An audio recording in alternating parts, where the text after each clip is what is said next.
시청자 여러분 안녕하십니까? 주민수입니다. 항상 강령하십니까? 여러분들은 이미 며칠 동안 이 중동 소식들을 접했을 겁니다. 이란과 이스라엘 정말 급격한 변화가 있죠. 트럼프 대통령의 어떤 움직임으로 인해서 그리고 그 후속 조치로 인해 가지고 정말 이란과 이스라엘 역시 휴전을 인지했고 지금도 이어지고 있는 것으로 알려져 있습니다. 물론 그 12일 전쟁이라고 소위 말을 하고 있죠. 네, 그것으로 인해서 휴전되었는 그리고 그 휴전되려는 과정에서 산발적인 공격이 있긴 있었습니다. 하지만 결국 이어지는 것으로 얘기가 되었는데 자 그러면 좀 종합해보죠. 이제는 과연 그간의 양국이 어떤 상황이 있었는지 좀 합해보고요. 그리고 그 이유에 대한 그리고 그 배경 여러 가지 상황에 대해서 제가 좀 코멘트를 오늘은 좀 따로 많이 해보도록 하겠습니다. 여러분들과 공감을 좀 사고 싶은 것도 있거든요. 이때까지 겪었던 팩트를 가지고 여러분들과 한번 토론해 보도록 하겠습니다. 자, 일단은 여러분들 이란과 이스라엘 물론 어느 소식들을 보면 이스라엘에 공격했던 소식이 있죠. 그런 것들이 워낙 많이 오다 보니까 야 이거 이스라엘이 좀 공격을 많이 받은 거 아니야? 이렇게 생각하는 경우도 있을 겁니다. 아마 여러분들은 이란이 공격받은 것들은요, 뭔가 불빛, 뭐 폭탄, 물론 그런 것도 받겠지만 글로 많이 접했을 수도 있거든요. 그렇다 보니까 이 피해를 받은 규모에 비해서 뭔가 이스라엘이 조금 더 피해를 많이 받은 것 같은 느낌이, 그러니까 그 피해 규모에 비해서요. 하지만 팩트를 기억해야 합니다. 지금 보시면요, 엄연하게 이란이 받은 피해가 몇 배는 됩니다. 그것을 꼭 인지해야 되고 이스라엘은 사실상 군사시설 같은 경우 거의 피해를 입지 않았죠. 하지만 이란은 작년 4월, 10월에 이미 상당한 방공망이 파괴되었고요. 예를 들어서 S-300 이런 것들이 많이 파괴되었죠. 그러한 것들이 이번 이스라엘의 이란 핵시설 폭격 이것의 배경이 되었습니다. 이것을 꼭 파악하고 있어야 합니다. 역사를 공부할 때는요. 어떤 사건을 공부할 때는 그 현상만 보면요. 아주 편협한 시각으로 볼 수가 있습니다. 입체적으로 파악하기 위해서 배경, 경과, 그리고 그것에 대한 결과 이런 것까지 모두 파악할 수 있어야 합니다. 아무튼 이란 같은 경우는 보십시오. 거의 많은 심지어 동부까지 남부까지 이렇게 나르 후방이라 볼 수 있는 지역까지 피해를 보았습니다. 이렇게 이란의 전력은 물론 그 이스라엘에 비해서 몸집이 정말 크죠. 영토에 비해서 봤을 때 이란이 얼마나 이스라엘보다 몇 배가 크겠습니까? 영토가요. 근데 그것에 비해서 봤을 때도 상당히 큰 피해를 입은 건 맞다. 이렇게 얘기를 해야 될 것 같고요. 특히 왼쪽에 방공망이 많겠죠. 그리고 군사시설이 많을 겁니다. 아무래도 이스라엘을 겨냥하고 있는 서방 쪽이다 보니까 서쪽이다 보니까 그렇게 얘기할 수 있는데 아주 큰 피해를 입었을 것이다. 이렇게 얘기할 수가 있을 겁니다. 자, 그러면 관련된 소식을 전파하겠습니다. 여러분, 아마 이번 사건을 통해서 이란의 최고 지도자가 하메네이라는 것을 다들 아시게 될 겁니다. 그렇죠? 그 하메네이가 결국 엄청 깊은 지하 벙커로 들어가서 숨었다. 이렇게 얘기를 들으셨을 건데 결국에는 이렇게 하메네이는 생존하는 것으로 역사는 흘러가게 되었습니다. 12일간의 전쟁, 수로 소위 미국이 빠르게 전쟁을 결정짓고 그 이후로는 하메네이가 결국 이렇게 생존이 된 것이죠. 그 후속 얘기가 어떻게 또 전해지는가 보도록 하겠습니다. 이번 목요일이죠. 네. 이란 국영TV에서 공식 석상으로 모습을 드러냈다. 거의 뭐 며칠 만에 드러낸 겁니까? 일주일 넘었죠. 아무튼 좀 그 긴박한 전쟁 기간을 치고는 조금 숨어 있다가 이제 뭐 10일 전쟁하면서 뭐 전쟁 멈추고 하다 보니까 석상의 모습을 드러내게 되었습니다. 어떤 얘기를 할까요? 여러분들이 하메니라 생각해 보십시오. 어떻게든 나는 건재하다. 이란도 건재하다. 이런 모습을 드러내지 않겠습니까? 그러한 말을 했습니다. 일단은 가장 큰 공적을 얘기하는 것 같습니다. 우리가 미국을 공격했어. 이런 식으로 얘기하죠. 카타르 주재 미 공군기지 알 우데이드죠. 공군기지를 공격했다.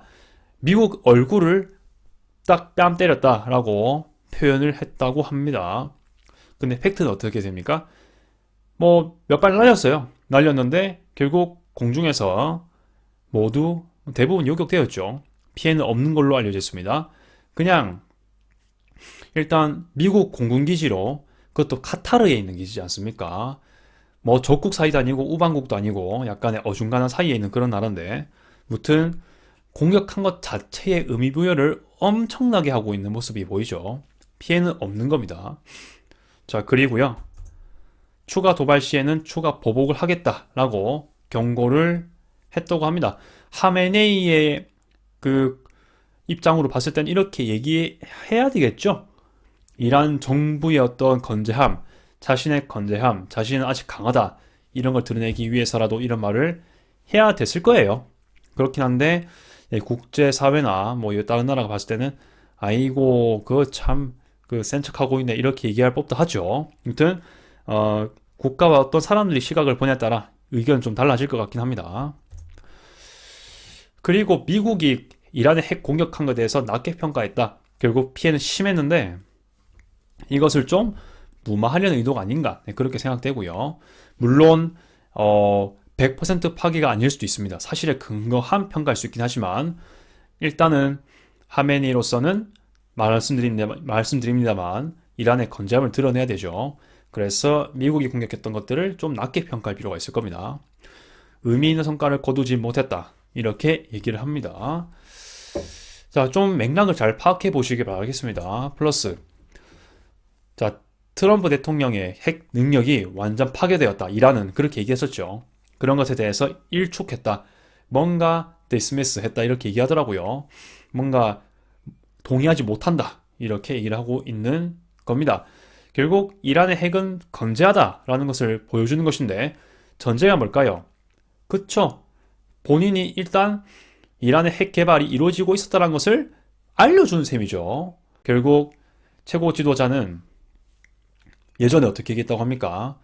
이란 핵은 민간용이고 플러스해서 그 이란의 어떤 우라늄 농축 무리한 범위가 아니다, 뭐 IAEA의 국자력 원자력 기구의 기준에 맞추고 있다, 이런 식으로 많이 얘기했었고요.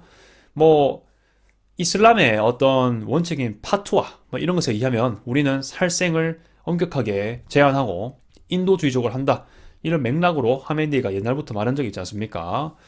네, 그런 걸 생각해 봤을 때 이게 어떤 의미를 생각할 수 있는지, 넌지시 핵을 가지고 있음을, 그게 지금 다치지 않았다고 지금 얘기를 하는 거지 않겠습니까? 그것은 이제 여러분들의 판단이 맡기겠습니다. 자, 그 다음, 공격 이후에 이란 핵 인프라나 원심 분리기 상태에 대해서 직접 언급은 피했다. 이것도 보면은 뭔가 피해에 대해서 우리는 피해가 크지 않았어라는 것을 뭔가 100% 강조하기에는 그래도 파괴가 많이 되었을 거기 때문에 아무래도 좀 직접 얘기하기가 쉽지 않겠죠. 아무튼 결론은 뭐냐? 하메네이는 생존했고 핵 시설이 파괴가 많이 되었다는 것은 말이 안 된다라고 얘기했던 그런 입장을 지금 표명하고 있습니다. 자, 그렇게 되고요. 그 다음, 그리고 제 생각을 좀 붙여보았습니다. 판단은 여러분들이 자유롭게 하시면 되겠습니다. 이란의 강경 태도, 그 즉시 또 행동했던 부분들을 얘기해 보도록 하겠습니다. 이란은 일단 606명 사망, 5,300여 명 이상 부상했다고 이란 측에서 얘기했습니다. 네, 어느 미국의 자료에 의하면 더 이것보다 규모가 크다라고 생각할 수 있다고 하거든요. 아무튼 보수적인 수치가 이렇다라고 생각하시면 되고요. 그 다음, 이란 말고 이스라엘 측에서는 28명 사망했다. 그러니까 자국민들을 얘기하는 거예요. 이란 자국민이 그렇게 됐다는 겁니다. 이스라엘 같은 경우는 1,000명 이상 부상, 이렇게 얘기를 하고 있습니다. 규모가 뭐 일단 차이가 엄청나게 크긴 하죠. 물론 이 중에서 무고한 시민이 있을 수 있는데 그런 그 시민들에 대해서는 아주 I'm so sorry 라고 말씀드릴 수 있을 것 같습니다. 애도를 표합니다. 정말 아무 잘못이 없는 사람들은요. 자, 그 다음, 이란은 이스라엘 향해서 550발을 쐈다고 합니다. 그 정도 되는, 플러스 알파 되는 그런 규모로 쐈고 90% 이상이 요격되었다. 일각의 외신이나 어떤 뭐 뉴스를 보면요, 뭐 이스라엘 아이언돔이 또 뚫렸다, 또 뚫렸다 이런 소식이 있는데, 그거 레토릭 잘 분석해야 되겠습니다. 옛날도 그렇고 하마스 케이스도 그렇고 매번 90% 이상의 요격, 뭐 95 이상 잡거든요. 매번 그래 왔습니다. 한꺼번에 많은 미사일이 날라오면 사실 이스라엘에 있는 특정 지역에 있는 뭐 아이언 그 미사일 시설들이 한계가 있지 않습니까? 한꺼번에 뭐 따다다다다다다다닥 나갈 수 있는 그런 미사일이 아니고 어떤 간격을 둘 수밖에 없는 그런 기술적인 특징이지 않습니까? 그러면은 한꺼번에 미사일이 로켓이 많이 날라오면 짧은 시간에 다 타격할 수 없는 현실적인 요건이 있을 겁니다. 네, 그 상황 치고는 선빵을 한 건데, 그거 이제 현상만 봐서, 뚫린 것만 봐서, 또 뚫렸네, 이렇게 얘기하는 게 있는데, 그것은 좀 어폐가 있다라고 생각이 되고요. 무튼 이렇게 얘기가 되고 있습니다. 뭐 하마스도 그렇고 이란 뭐 작년에 공격 왔던 것도 그렇고 계속 보여주는 것처럼 높은 확률로 매번 그랬던 것처럼 아이언돔은 계속 요격을 하고 있습니다. 이스라엘 같은 경우는 이란의 군사시설 720곳 그 10일 동안 아주 많은 곳을 지금 타격을 했죠. 특히 핵 관련 시설 여기 아마 이스파한도 있을 것이고 나탄즈, 포르도, 아라크, 테헤란에도 있는 걸로 알고 있고요. 그 플러스 알파 지역들 다 얘기하는 걸 겁니다. 꿈 지역에도 있죠. 무튼 되게 많은 곳이 있는데 타격했는 것으로 얘기가 지금 되고 있죠. 주로 군사시설도 그렇지만 이스라엘이 타격했던 목표지가 뭐겠습니까? 핵시설, 군사시설 당연하죠. 그리고 그것들을 지휘하는 사람도 조기에 좀 그 제거하는 거겠죠. 이스라엘 입장에서는 그렇게 해야 되죠. 그렇다 보니까 군수 내부라든지 그 이하에 있는 사람들, 주요 인사들 먼저 좀 타격을 했는 걸로 알고 있고요. 플러스 여기에다가 또 방송국 폭파했죠. 그렇죠. 그리고 이란이 어떤 그 무기를 재가동시키고 또 경제 활성화를 위해서 필요한 정유시설을 파괴했지 않습니까? 정유시설. 네, 그런 거를 전략적으로 폭격했습니다. Precise attack. 이거는 이스라엘이 계속해서 지켜왔던 원칙입니다. 이란도 그렇게 했던 거.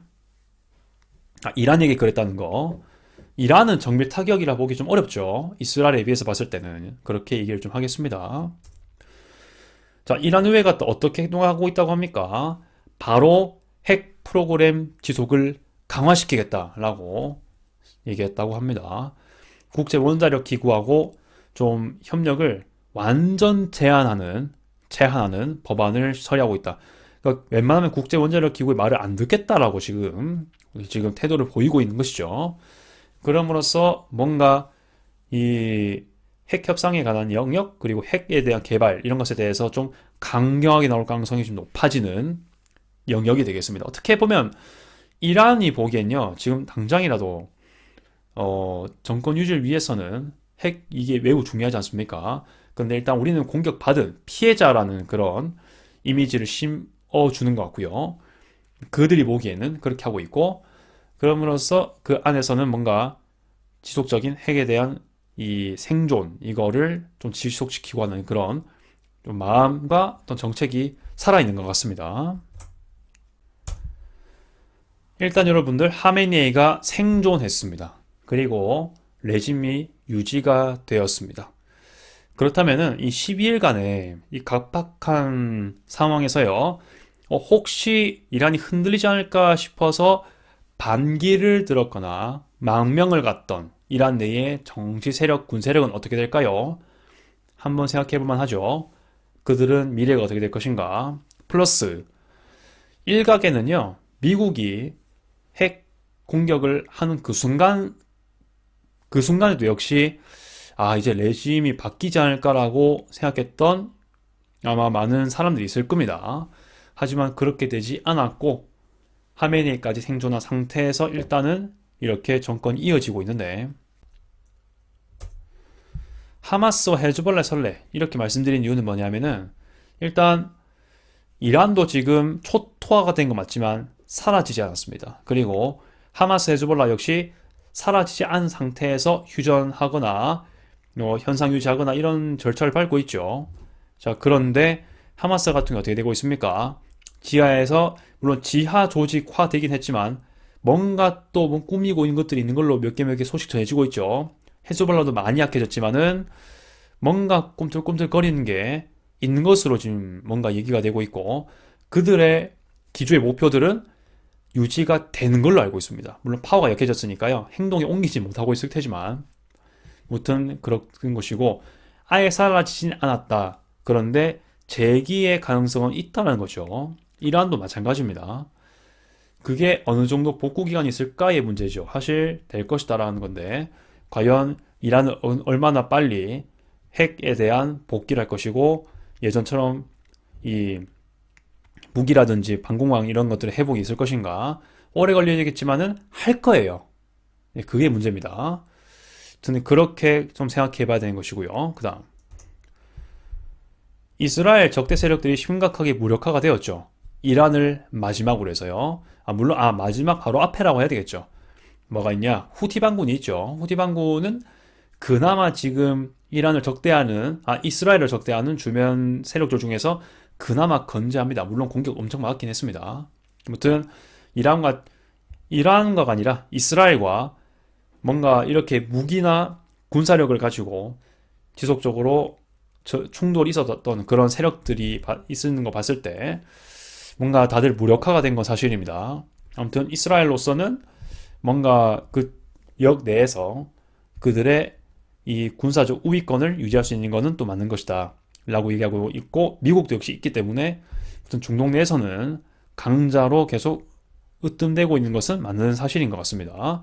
이란까지 이렇게 위축시켜 놓기 때문에. 이번 12일 전쟁, 소위 12일 전쟁에서는 시기상조가 아닌가 싶은 것도 좀 있었거든요. 자, 전 크게 두 가지를 들겠습니다. 예를 들어서 이스라엘의 벙커버스터 활용이 있는데요. 일단 이스라엘 자체가 핵을 시설 파괴하기 위해서 벙커버스터를 이용하지 않습니까? 그런데 그걸로는 나탄즈 포르도를 완벽하게 파괴하지는 못했다라고 얘기를 하고 있지 않습니까? 특히 포르도를 파괴하기 위해서는 미국의 그 엄청나게 무거운 벙커버스터 있죠. GB57, B2로만 탑재가 가능한 B2랑 B52, 네, 그걸로만 가능한 건데, 아무튼 이제 그런 걸로 할 수 있는 건데, 지금 이스라엘은 더 가벼운 걸로 가지고 있단 말이죠. 그래서 물론 파괴를 빨리 해야 되겠다라는 생각은 했지만, 아무튼 그 당시만 하더라도 미국은 이란과 계속 핵 협상을 하고 있었으니까요. 힘으로 뭔가 카드를 제시는 했지만은 협상을 계속 하려고 하지 않습니까? 그렇다 보니 또 핵 협상도 난항을 겪고, 그러한 시기를 타서 공격을 한 거긴 한데, 뭔가 좀 빠른 조치이긴 했지만은 그렇게 결과를 잘 보여주지 못한 게 아닌가. 물론 심각한 파괴를 일으킨 건 맞지만은 100%에 가까운 파괴가 있었을까?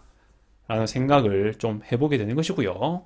자, 그 다음, 미국도 휴전선언을 좀 갑자기 했다는 느낌이 좀 있죠. 이런 얘기도 있을 수 있습니다. 한두 개 더 파괴를 시키고 좀 더 심각한 피해를 약간만 더 주고 휴전했으면 어땠을까라는 생각을 해볼 수도 있는 거기 때문에 얘기를 하는 거죠. 딱 근데 팩트는 뭡니까? 딱 세 군데. 그쵸? 토마호크로 여러분 아시다시피 그 이스파한이랑 네, 어딥니까? 나탄즈 파괴하고, 포르도 같은 경우는 딱 벙커버스터로 공격했지 않습니까? 네, 그렇게 되었다. 뭔가 더 전쟁이 이어질 걸로 예상했는데 너무 빨리 휴전을 시킨 게 아닌가라고 일각의 의견이 있습니다. 아무튼 이것도 자유롭게 또 얘기를 해보면 될 것 같고요. 자, 그러니까 무력화가 더 될 수 있었는데 좀 어중간하게 빨리 꺼낸 게 아닌가, 그 생각을 할 수 있는 것이고, 다른 강대국을 의식한 것인가, 뭐 예를 들어서 이란 같은 경우는 지금 중국하고도 커넥이 많이 되지 않습니까? 근데 어차피 미국 같은 경우는 지금 이 아태 지역만 하더라도 중국하고 대치하는데 많은 안보적인 관심이 많이 쏟아져 있지 않습니까?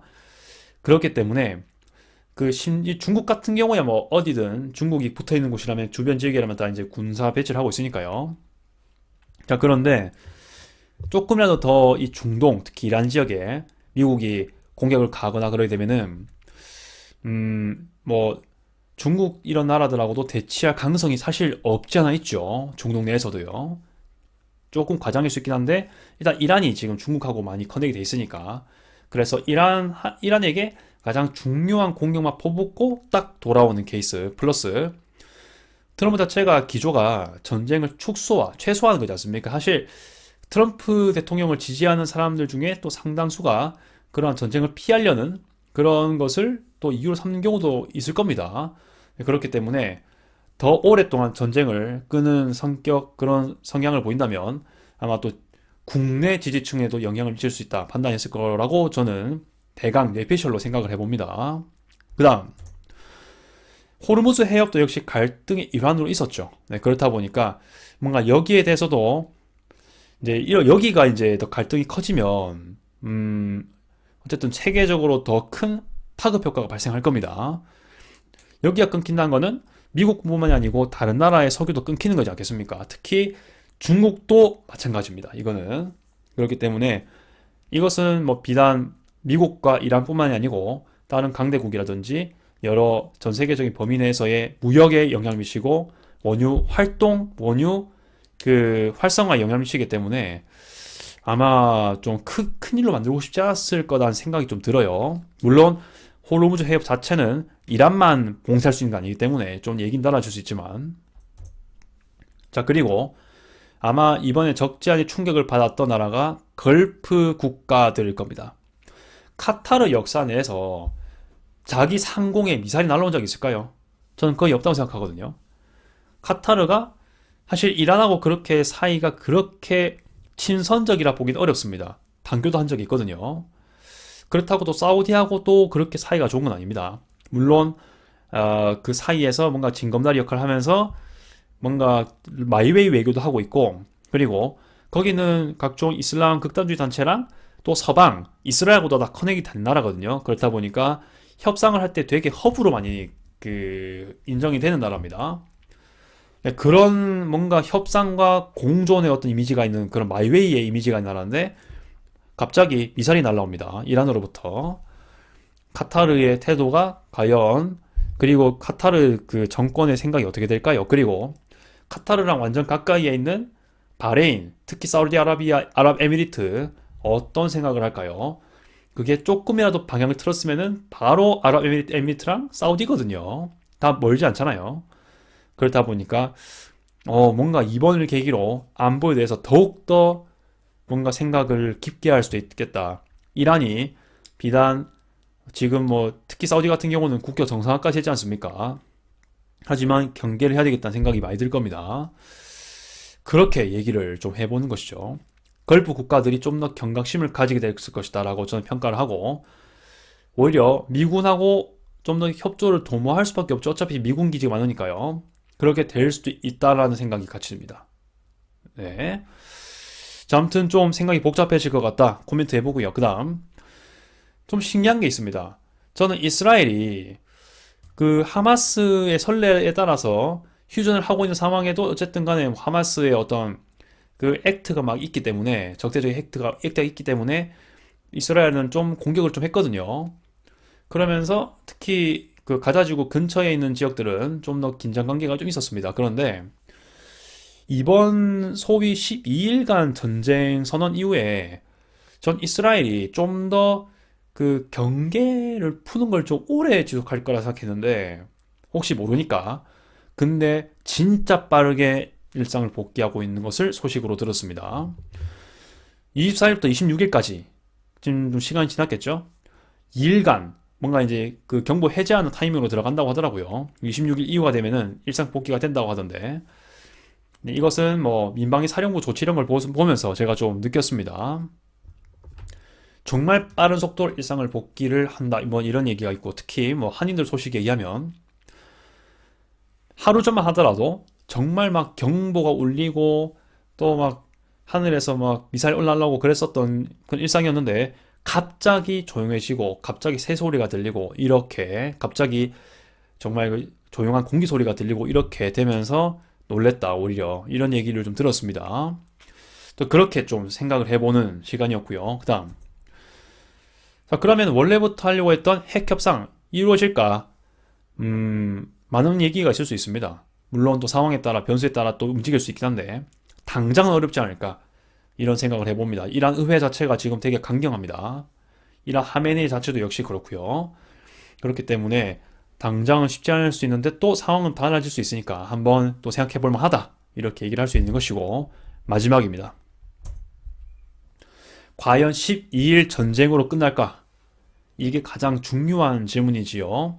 일단 이스라엘이 그 12일 전쟁 소위 이렇게 해놓고 뭐 휴전 얘기를 트럼프 대통령이 선언했지 않습니까?